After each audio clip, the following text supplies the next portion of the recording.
I mean, it would help, obviously, but not enough it's a big deal. Well, I guess we'll go ahead And it gives, you know, Thank you, like the everyone. Ministry of Department very clean ownership. Thank you to those that are attending online as well.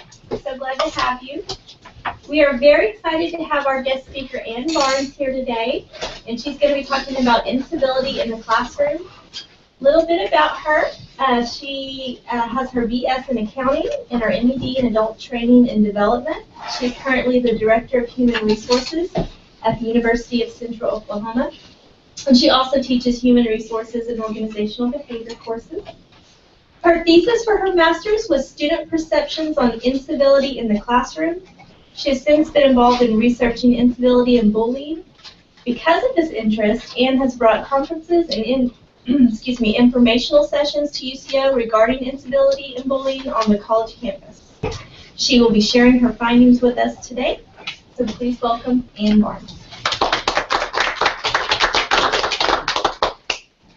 Thank you. I'm so glad to be here. And I said, this is really a great venue when you get to eat and come and learn. I wish we would do that.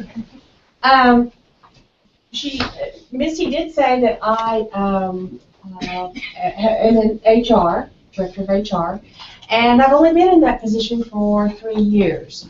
My degree, of course, is in accounting, and for, I hate to say it, 40 years, I've worked in accounting in some capacity, not only in higher education, but in corporate America. So this was a big change for me to, I mean, it's kind of left brain, right brain, you know, to go from accounting to financial stuff to human resources. And I was recruited actually on campus, which I thought was really bizarre. And so I took the position and ended up really, really liking it. And it's kind of re-energized me later in my life and career. I did ask, though, however, the team that recruited me and hired me, I said, why me? Why ask me? I'm an accountant. I mean, you know, what on earth are you thinking? And they had been watching me, I guess, for years on, I guess, navigating conflict between, you know, my employees. Unfortunately, I've done a lot of hiring and firing in my life. And the ability to terminate an individual by being civil and them exiting without feeling stripped of their identity and so forth. Actually, quite a few have remained kind of friends. So they liked that, and then they talked a lot to me about my soft skills. Now, I do remember when they said those two words, I thought, soft skills? Soft skills? What are soft skills? And I have, you know, certainly learned more about it, but I think that is something that I was raised with, born with, and so forth. And we have found, not only at UCL, but in other universities as well, that we are preparing our students in classes to be academically prepared to go out in the world and get that job. And that's what we do as faculty, is prepare our students. What is happening, though, is a lot of our students do not have those soft skills to be able to look someone in the eye, shake their hand, be civil. So they may have the academic training, but they don't have the other side, and therefore they're not gathering the job, getting the job. So that is something that has also kind of come to the forefront a little bit, and of course it ties in certainly to civility as well. So anyway, so I've learned a lot just being in HR over the 3 years, and it has so happened that it has kind of touched my passion, which I have always had about being civil to each other.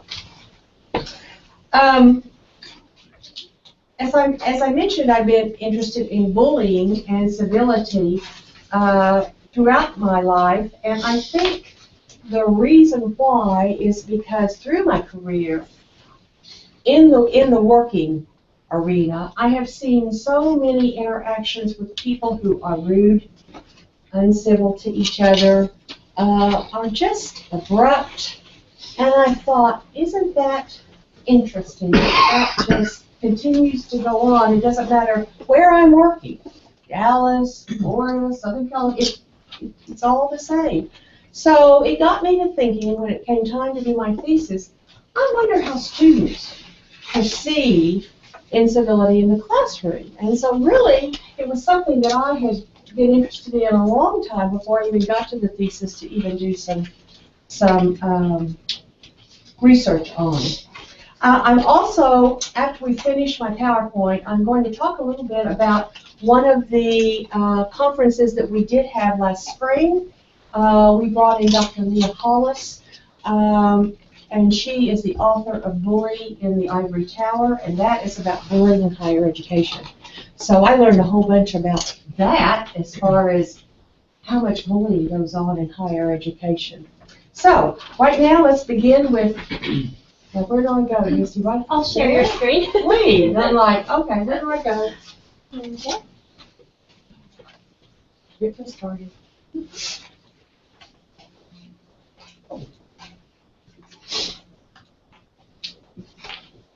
Okay, thank you.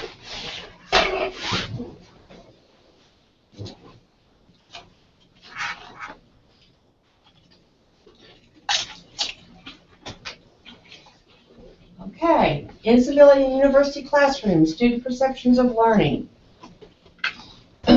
Incivility in the classroom.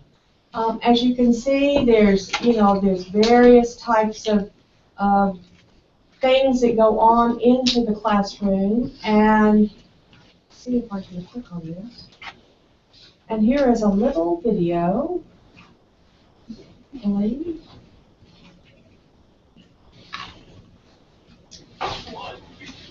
Make it bigger. Right side. Right side, that's right. It's the volume that lets you.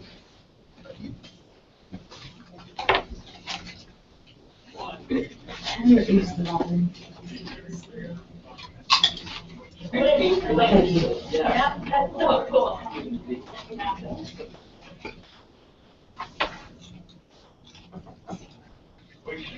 Where you start out with to try to change directions that has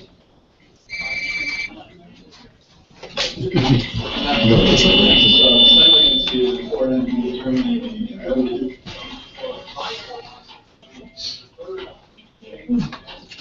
Double play with this.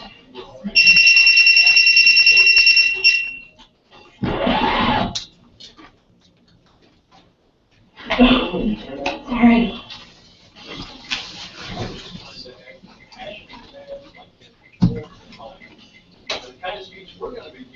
They didn't pay them to make that, but they could just come in. If you don't have a positive attitude toward yourself, requires an action.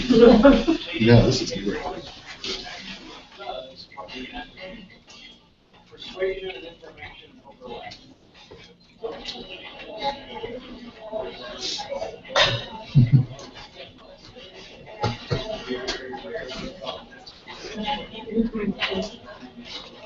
Kind of look familiar.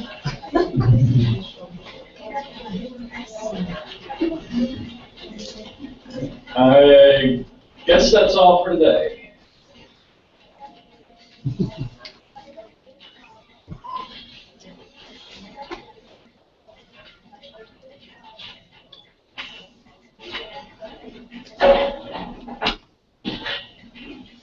You should see them on Friday.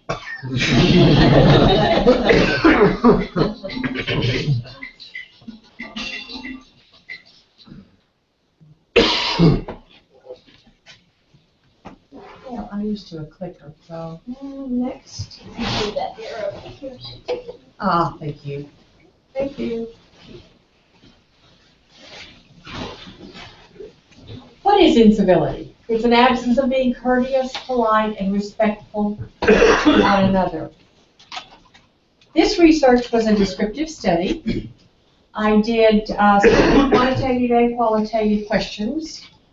5 demographic questions were asked: gender, age, classification, GPA, and ethnicity. The 3 qualitative questions were faculty intervention, how disruption was handled, barrier to students' perception of learning. There were 20 quantitative questions. 76 graduate and undergraduate students were surveyed. Oops, this is April of 2011, that's correct. 53 undergraduate classes, which were 2 freshman classes, 1 sophomore class, and 23 in a graduate class. 86.7% of students stated that incivility in the classroom does affect their learning. 39.6% stated incivility in the classroom slightly affects their ability to learn. 35% stated it affects their learning. 24.6% said it strongly affected their learning. Classroom irritants. Drinking in class. Now these were some, I told them to rank them as to how it affected them or they felt while they were in class. Drinking in class, 13.2%, it bothered them. Sleeping, seeing other people sleep. Phone texting, eating in class, shuffling papers, really pretty high, 32.1.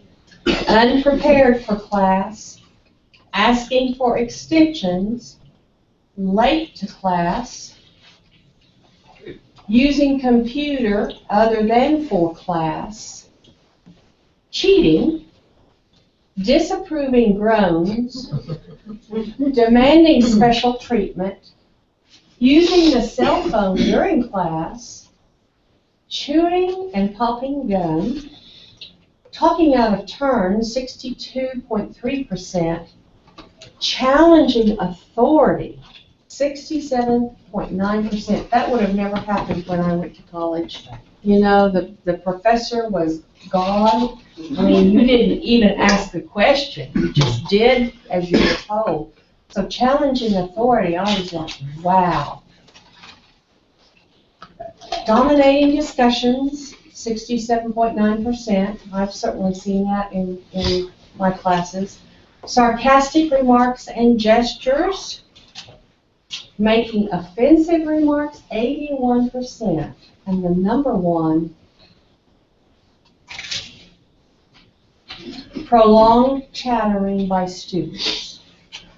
And I did ask a few students, you know, what they thought about prolonged chattering. I wanted a little more information. What does that mean? What does that look like? I think it entirely, from what I kind of understood, it really relates to a certain type of class that maybe they're having difficulty in. Let's say, and this person gave me this example. He was sitting on the 3rd row. There was a group in front of him. It was a chemistry class. There were formulas and concepts that the professor was teaching, and there was this, what are you doing on Friday night? Well, you know, this chattering, and he couldn't hear what the teacher had been trying to teach. And so, and this was his example. He said that happens all the time, and it's never addressed. So prolonged chattering by students, and you know, they visit with each other, and they're not talking about class. The qualitative response is, most faculty members do not intervene. And that was the example that I gave you about chemistry. I believe all of us at the beginning of class go over our syllabus and talk about that. And you give them the basic guidelines, you know, no texting in class, you know, if you have an important call that you've got to, you know, wait till break or after class. I mean, you know, we have certain parameters. But when it occurs, it's apparent that the faculty do not stop and address it right then. They just kind of continue on. So, anyway, faculty members do not address civility expectations at the beginning of class. There were quite a few that said they really don't discuss that. They just are more, this is due on this date, I do expect you to be here at 8 o'clock in the morning, or, but they don't address some of these expectations. I guess they assume that the student knows what to do or how to do, but unfortunately, evidently they don't. So some of these were texting, prolonged chatter, sarcasm, sleeping in class, popping down, late to class. Descriptive study I did just in November. Since I knew I was going to do this, I was lucky enough that I have some professors that are friends of mine on campus, and though it didn't go through IRB and all the appropriate channels, I kind of wanted to see what the comparison was recently, as what their perceptions were, on distractions and so forth in class. So I basically did the very same survey to classes this past November. Same thing, 3 qualitative questions: faculty intervention, disruption, how it was handled, and barrier to student perceptions of learning. The 20 quantitative questions. I did 83 graduate and undergraduate students. It was in November. 59 graduates, 2 freshman classes, 1 sophomore class again. 24 in the graduate class. 9 students stated that incivility in the classroom affects their learning. If you'll notice, it's kind of reversed a little bit. 26% said that it slightly affects. 32% said it affected, and 32% stated it affected their learning strongly. I have a thought process on this, and I don't know that I can really make it that it's valid, but the study that I did was in the spring, and the first initial research, and it was in the spring, and I'm thinking that maybe students had adjusted to their environment during that time, and it became a little more, not acceptable, but they got used to the chatter and so forth. Whereas these are, at the beginning of the fall, or in the fall semester, maybe with the freshman classes, 2 freshman classes, they're newbies coming in, and so their perception may be a little different because they're younger and haven't been in a college class for a while. Now, that's just my personal opinion. I thought, it's kind of flipped, that it's higher, that it's affecting their learning. This is their rankings. Drinking in class, it's certainly lower. Eating, sleeping, unprepared, shuffling papers, asking for extensions, chewing, popping gum, using computer, in for their class, cheating, demanding special treatment, late to class, disappointing groans, talking out of turn, dominating discussion, using their cell phone, texting, making offensive remarks, 81%. Sarcastic remarks and gestures, and prolonged chattering.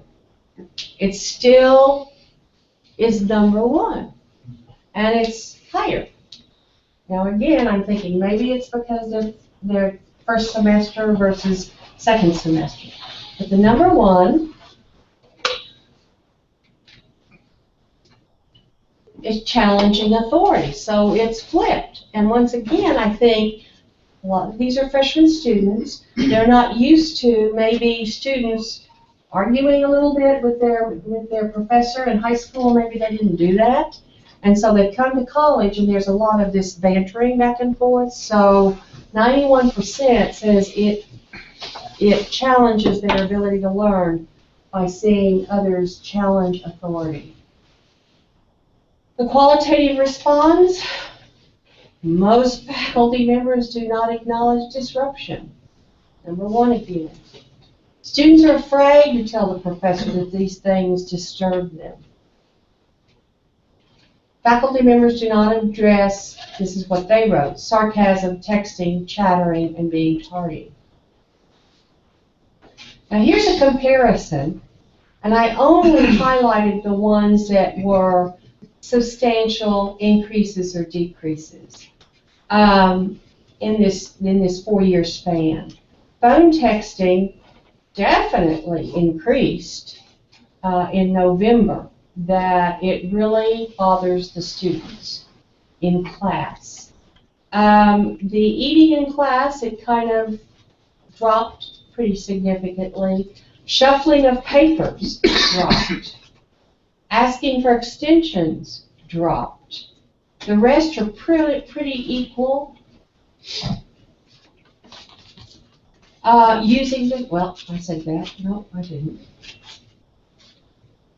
Challenging authority increased substantially from 23.6% in the 4.5-year span.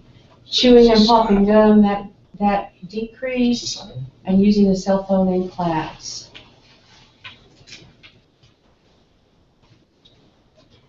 The 5 disruptions by students is rated that it bothers their learning is in 11, it was prolonged chattering. In November, it was challenging authority. Number 2 in 11 was making offensive remarks. And yet in November, it was prolonged chattering. So that's still in the top 5. Sarcastic remarks and sarcastic remarks still remain the same. Dominating discussions in 2011 and making offensive remarks. As you can see, they're pretty much the same. They've just kind of switched positions. In 2011, it was challenging authority, and in 2015, it was texting. And again, it may be on the texting thing that these were first semester students and maybe they had not experienced that in high school. But if you will look, everything else is the same except dominating discussions and texting. And so they just have flipped around a little bit. What can faculty do? Use the course syllabus to reinforce expectations for behavior. And, you know, that means going into depth about some of the behavior issues that have been presented. But then also, if this occurs in your class, you're going to need to address it and say, in the syllabus, you know, it says, blah, blah, blah, not to chatter, it affects other people. Maybe you can learn without people chattering, but some can't. Define expectations for student behavior the very first day of class. Define what you allow, what you don't allow. Let students participating in setting some of the classroom rules. So even though you've got the syllabus, might be a good time that first day of class to say, did anyone have any thoughts about what would bother them in class to learn? And let them kind of talk about it a little bit and put their input in. So the other students can hear that, oh, Jane over there, it bothers her when I'm popping gum. So maybe I'll be a little more cognizant of not speaking. Decrease anonymity by connecting with your students. Learn the students' names. Now, I'm sure that is not an issue here at Southern Nazarene because you have small classes, I would presume, which is really a great benefit for students. Learn something about each student, if possible. You know, that maybe they have a child or a sick parent, but it connects with them. And therefore, their behavior will, in fact, decrease, you know, not be, they'll fit in. Be accessible before and after class to connect with your students. Deal with incivility behavior issue as soon as it occurs. If needed, refer to your syllabus regarding behavior and expectations in the classroom. And I know that's really hard. You're going along and you're teaching and you're in your zone of what your points you're trying to get through. And yeah, you hear this a little bit. You know, you're hearing chatter or whatever's going on. But by not addressing it, it is affecting your other students who are there really to want to learn. Encourage active learning and interaction, small group discussions, increase preparedness for next class by assigning certain questions to students. Again, I am sure that all of you do that, having a smaller classroom, that there is small discussion groups and so forth within your, and then they get to know each other and connect with each other, and therefore want them to be able to learn like they're trying to learn. Seek feedback from your students. Have them do an online survey mid-semester, what they like, what they don't like, and discuss the information in class. We're not talking so much about the content of the class, or they don't like having 5 tests through the year, or whatever. It's more about what the environment is, and get their feedback, and then talk about it. And then that kind of also sets the tone that they have buy-in on, okay, we're going to quit chattering all the time, because it's bothering someone. I want to talk a little bit about Bully in the Ivory Tower by Leah Hollis, the author, and a little bit about UCO Faculty Senate and where we are on this civility. I'm talking primarily, though, about civility with faculty and staff, not so much as the students.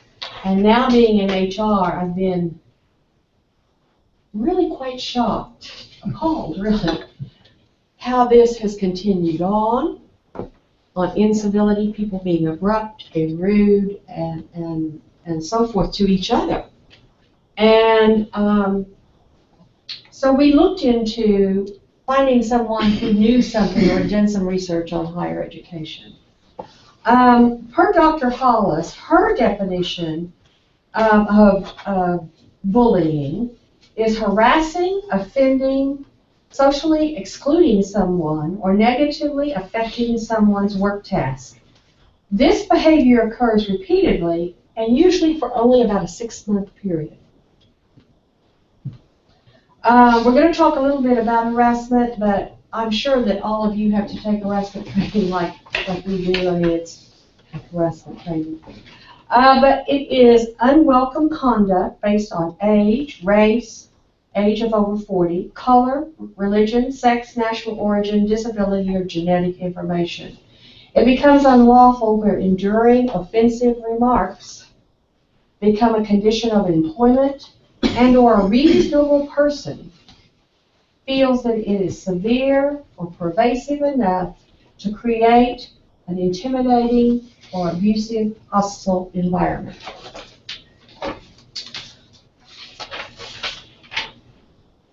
So let's go back to bullying.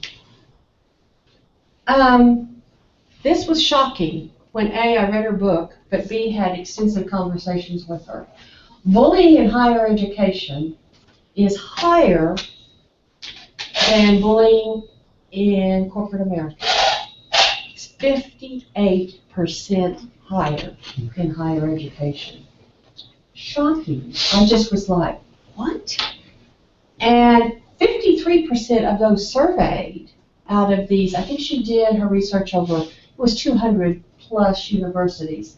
I tend to think, and I don't recall seeing that, it was public institutions that she did her research on. I don't quote me on that, but I think it was public institutions. However, 58% higher than corporate America. The cost of ongoing turnover, now this is the HR part of me, and replacement of individuals because of bullying is staggering. 53% of those who answered this are looking for another job, and not within the university. They're looking to leave because of the constant bullying. Her research indicated the greatest age to be bullied is 50 to 60 years old. They are typically white, female. 40 to 49 is the second highest at 25%. And interestingly enough, the younger workers are less likely to be bullied. Now, I'd like to ask a question because she didn't address this. What do you all think? Why do you think that the younger workers are not in that pool of being bullied? I mean, I don't quite understand. I mean, older white females are the #1 group. 50 to 60 are 30% being bullied. And then the next level is 40 to 49 at 25%. But yet, younger people are not even classified in that. I really couldn't come up with even a thought process. Does anyone have an idea? I think it might be because someone of that age range doesn't perceive that behavior as bully behavior, but at 50-something, I know when I'm being bullied. Good point. And I think it might also be tied to your options. I think people in their 20s are like, I can jump ship. If I don't like it, I'm out of here. It's easier to be mobile. You get older, you get kids in school, your spouse has a job. And so there's more of a thing where you feel kind of stuck and you can't jump ship, so it boats you more.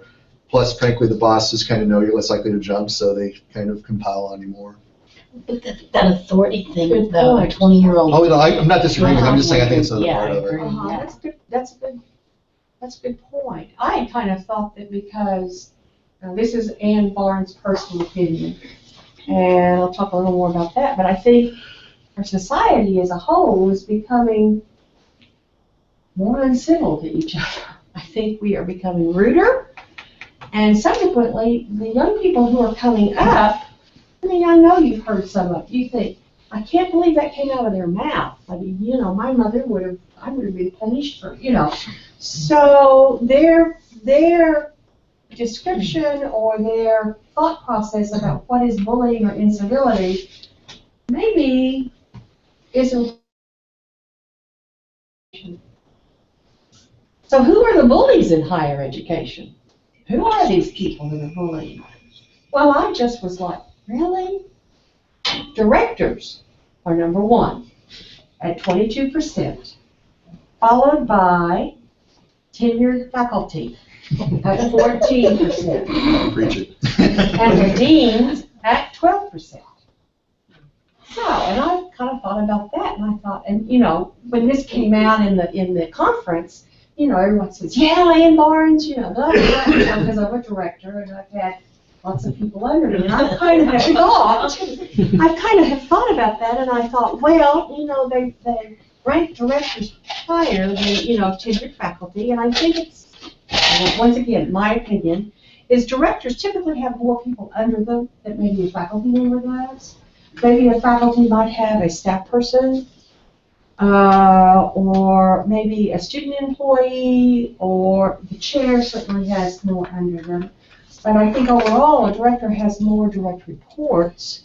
Then I think there are more, not abilities, more opportunities to be a bully. I mean, or be perceived as a bully. Anyway, why would you think that higher education has a higher percentage of employees being bullied versus corporate America? Corporate America, you fire people. That's true.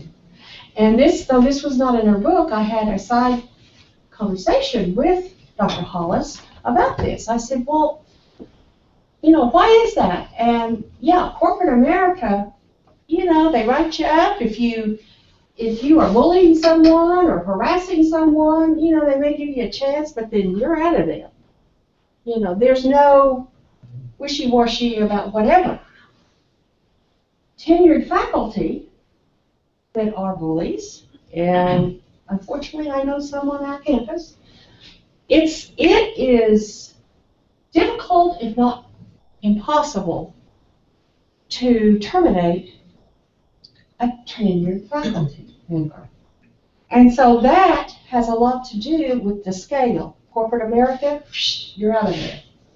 But with tenured faculty who are bullies and stirring the pot and so forth, it's very difficult because they are tenured.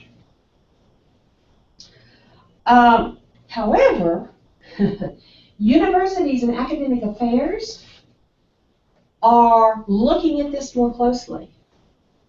And through our Human Resource National Society, it has been published and we have seen that there are tenured faculty members now who are being written up for bullying.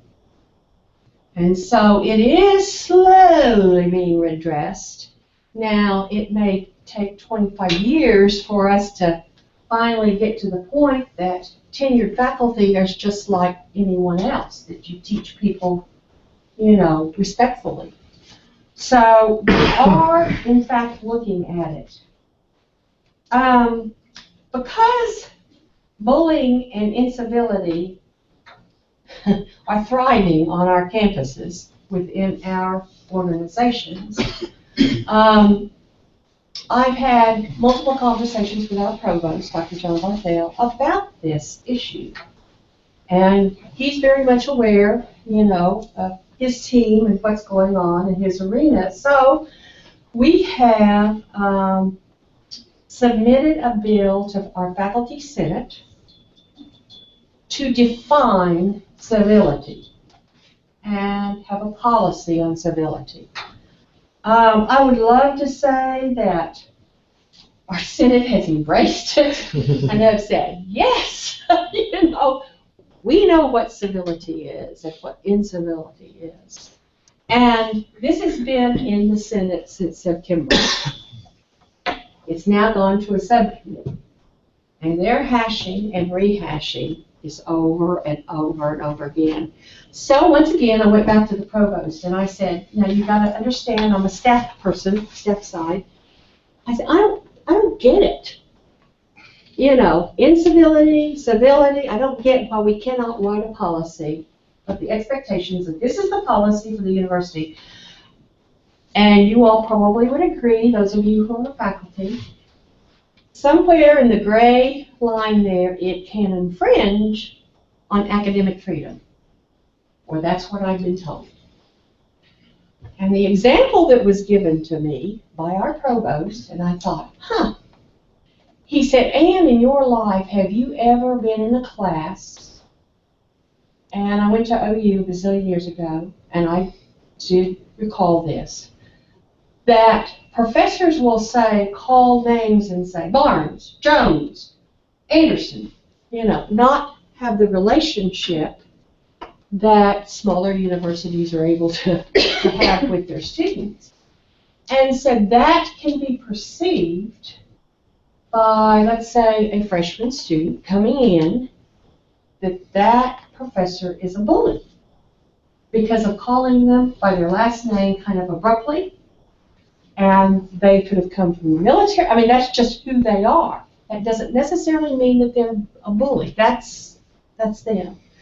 So I thought, I did have that myself, and I did think, little young 18-year-old, he's scaring me, I did go on and tell Dr. Barthel that, and it's really funny that this has evolved, is that I was on an elevator, and it wasn't in a college, it was in our student union, our university center, and there were two students, and of course I didn't have my name badge on, which is probably good, two students that were talking about a professor, and of course I'm like this, and they did not mention his name, I know it was a male, and they used the term bully. He's a bully, I wish I could get out of that class, I'm going to go talk to my advisor, and I was hoping that they were going to talk a little, more about what their experience it was, but, I wasn't going to say, could you tell me more, but I told the provost, I said, it's out there from students looking at their professors that some of them they feel are bullying them, intimidating them. Misty and I had a professor way back when, and if you were late, he shut the door, but not only shut the door, locked the door, and you couldn't come in. Is that not true? It's true. And, they might be a couple minutes late. Problems, whatever. They'd knock on the door, and he'd go, well, they're paying money, or their parents are paying money for them to come to school. Really? I mean, you're not talking 30 minutes late, but yeah, they missed the class. So, in a way, that is very uncivil, in my opinion, in my humble opinion. I never locked the door, but I would point out that arriving late was one of the biggest gripes people had. Yeah. Exactly. So you're the bully, but you're looking after everyone else in the class. Exactly. I mean, so. That's true.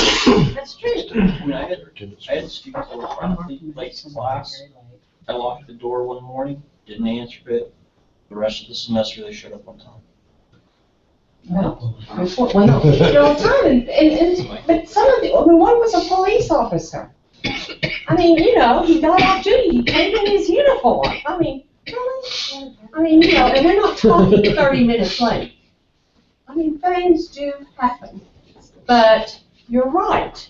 That's one of the complaints on the student side because it disrupts the class.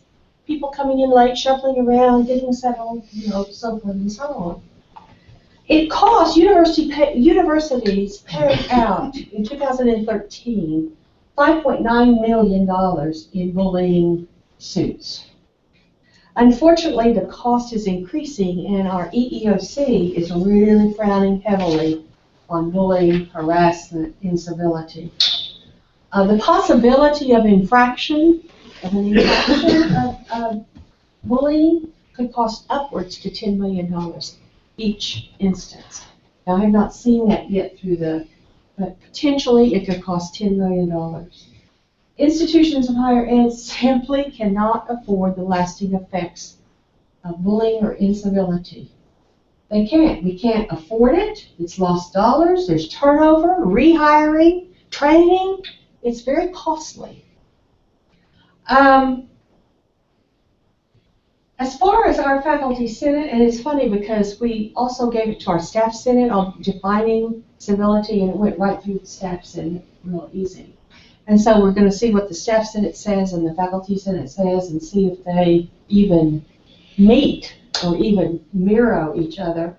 My hope, and I may be having blinders on, is if the faculty senate can come to some conclusion by May, at the end of the academic year, so we could publish a policy for next year. Now, inside say it's been 6 months and they're still, you know, discussing it, so I'm not, you know, I don't think that we're going to see it yet, but I'm hoping. So where are we now? In my opinion, and this is Ann Barnes, we have become a culture who is impatient, tempers flaring more quickly, having an I want it now syndrome. Appears we've almost become desensitized and more accepting of rude behavior. Certainly there are individuals that are trying to do the right thing and are being courteous and so forth. But I think we have reached an all-time low behavior level in universities and even throughout the United States of uncivil behavior. The lack of respect and common courtesy has seemed to kind of just drop by the wayside. You know, from opening doors to people, just common courtesy. It's I don't know what's happening. And again, I'm sure there's a lot that strive to do the right thing and be respectful and considerate. But is it enough? I don't think so. It all starts, in my opinion, in our higher education institutions, especially since we are teaching the next generations coming up. And we not only teach it by our actions ourselves, but we reinforce it with other learning tools besides just the academic side. I have started implementing in my classes, and it's very brief. It's not, you know, has nothing to do with my teaching of my class, but just a little short informational blurb that they do have to read and take a little quiz on it about soft skills, civility, bullying, and so forth, to make them a little more aware of these things that a lot of us just take for granted, that we were raised that way. So we not only have to set the example and tone for the generation attending college, but we have to teach it as well. So, any questions on incivility in the classroom or what I've learned about bullying in higher education? Just as a point of clarification, because maybe you might not understand the definitions, at what point is bullying doing anything that may potentially possibly cause a student to feel bad? Because if I call on a student for a question and they don't know the answer, and they look foolish in front of their peers because they weren't prepared, Mhm. I've made them feel bad, so I'm a bully for No. that. No. Your expectation of them knowing the material is part of learning. Now, if you ridicule that person, in front of their peers, yes, that's bullying. And if you really have a concern by saying, I hope that you'd read your homework or done your, whatever, but then pull them aside and say, I'm very disappointed in you, but you don't want to say that out because then that kind of looks like you're picking on them, bullying them, and so forth. Yes. So if you have a disruptive issue in your classroom, to what degree can you be confrontational with the student to resolve the issue and not be let people to bully? Well, you're using the term confrontational. Okay. That in itself kind of signifies a little bit of maybe aggression, a little bit towards the student. I mean, addressing the issue and saying, hey guys, I hear a lot of shuffling of paper or a lot of chatter. We need to tone it down. This affects other people's students' learning. You need to stop right then and address whatever it is right now. This texting thing is amazing to me. You put it in your syllabus, no texting, and they're all kind of like this. I mean, it just is like, really? So, it's almost like you say, don't bring your cell phones in, I have them put them on their desk upside down and put it on mute. But still, if they hear a little buzz, they're like, So that in itself personally irritates me, that they're not listening. They're saying, what are you doing Friday night? I mean, So I think it's how you address it, as how you're perceived by the students of whether you are addressing it. Yes, ma'am. I had the texting thing emerge just really this week. They've been doing okay until that point, and one did it when others did it. Mm-hmm. Could it be, I had toyed with the idea of just emailing those individuals because it's a small number, Uh-huh. rather than just saying something out loud in class, and half the class is doing great. Uh-huh. Having a You thought. could still address it across the class and not point. I couldn't help but notice there's a lot of texting going on, on the side when we're having class. And it really is inappropriate in a classroom environment. 41% of people say. Yes, yes, exactly. Because you're watching, they're texting, or someone's sitting in front of you, they're texting, and you're not concentrating or interacting with whatever is being taught.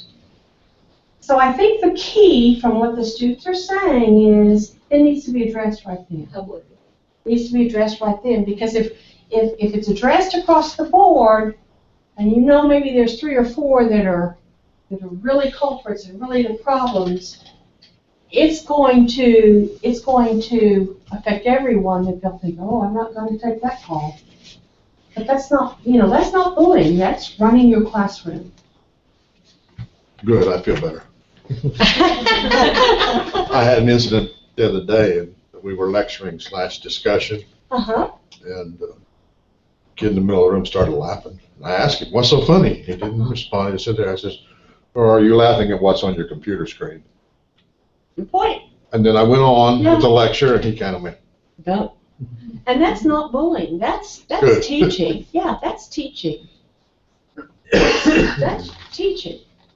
But I think the main thing that I took away from this is you have to address it right then. And, it's not going to go away. It's going to just kind of and they're going to keep doing it, and then the next neighbor's going to be doing whatever. And I personally think that the cell phone's really by me most. That's just me. They're saying chattering is pretty high. So, and yet you want that interaction, you want their dialogue, but there's a difference between discussions and talking about what you're doing on Friday night. So, any other questions? Well, I'm going to